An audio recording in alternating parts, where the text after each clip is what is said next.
Welcome to the Sweetwater Minute. I'm Mitch Gallagher. We're here for part 2 with Ross Hogarth, Kenny Aronoff. We're going to pick up right where we left off last week. If you missed last week, please go back and watch it because there's a lot of great stuff there. We've got even more for you today. Let's get started. So, like, what happens if, like, you're trying to get, like, a certain frequency out of, like, the tom-toms, you know, to bring out the attack, and that frequency grabs the hi-hat, and suddenly you're like, wow. Well, how do you get around that? That's where you and I, like yesterday when we were working on the toms, yeah. I know when I'm getting enough attack out of the toms without adding EQ. So was that with mic placement? Yeah, we played with. Oh, that's where we were moving the mics we were moving the mics up and down to get the right amount of attack and low end out of the toms without having to add 5K to the toms. Well, 5K to the toms is going to really bring out the cymbals. Right. So mic placement, you get a good drum, a guy like me who obviously gives you plenty of attack, and the right microphone, and the right microphone, and then placement. That's why I've been using, you know. The Mojaves we put up, they sounded really good. I mean, there's a whole bunch of microphones that I like on toms, and there's some that I just don't. So what it comes back to is what you were talking about. The difference between a great engineer and a good engineer is that a great engineer can let you play your drums the way you play them, and capture the sound and really make you comfortable as a drummer. Here's the thing that always makes me feel like, oh no. You come into a control room and you listen to the playback, and you're going, uh-oh. And then the engineer says, what do you think? And I'm like, oh my God. Because even if I say, I don't really think that sounds good. I don't know enough. As much as I know, I still don't know enough to say, well, here's what you need to do. Here, let me get up on the board. All I can do is work with mic placement. Or sometimes what happens is, like, I'll go like, I look at the mic setup and I go, you know, we really need to have a mic at about 10 to 12 feet back. You're not getting any low end. And if they don't have a sub kick, oh my God, then they really need that mic out there. Yeah. And you know, and I might sit there and say, we need to get a ribbon mic in here. I mean, I'm getting a little bit knowledgeable to be able to say that.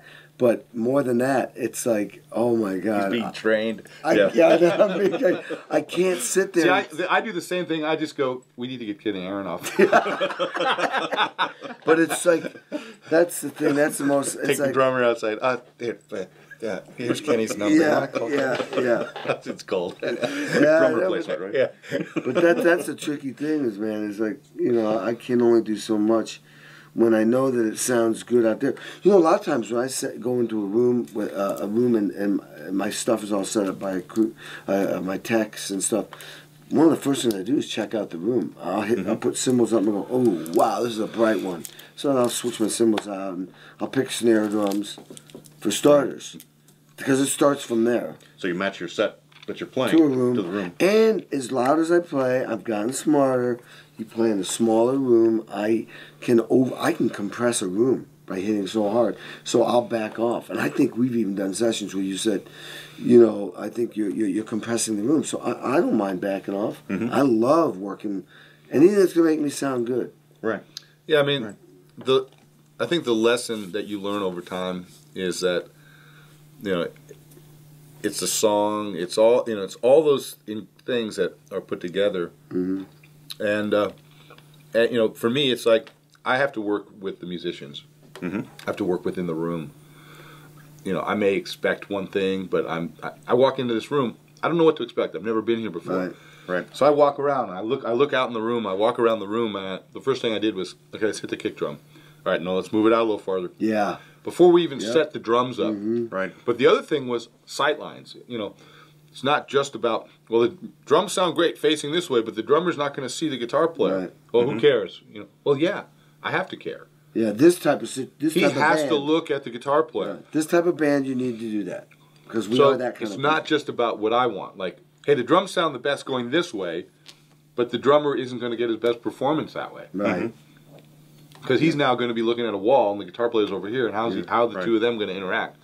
So it's that balance between, you know, what I want, but it's not about what I want. I got to produce a song, a result. You know? Right, you have to serve the song ultimately. Yeah, you really do. Which is missing. Or the musician, you know. It's like, what am I going to tell the drummer? Like Kenny actually has on his real hookup, he's got a hi-hat over here, you know, he's got his 4 toms, he's got a snare over here. It's like, oh yeah, I'm spread all out. What am I going to say?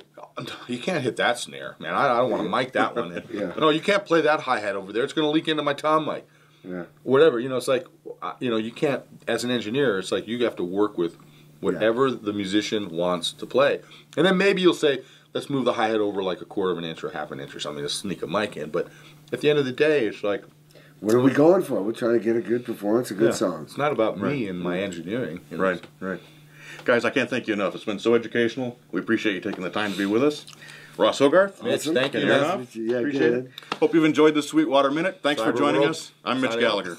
We're here for part 2 with Ross Hogarth, Kenny Aronoff. We're going to pick up right where we left off last week. And we're wearing the same clothes. We washed our clothes. We haven't moved for we've been here poised for a week. Tell us, can we talk? It's still snowing. Still snowing. I've still got the same cup of coffee. Kenny Aronoff weather report. Yeah. Today's weather is once again snowy, snowy, snowy. Here we are in Indiana, where I live sometimes. Same cup of coffee. But we love music.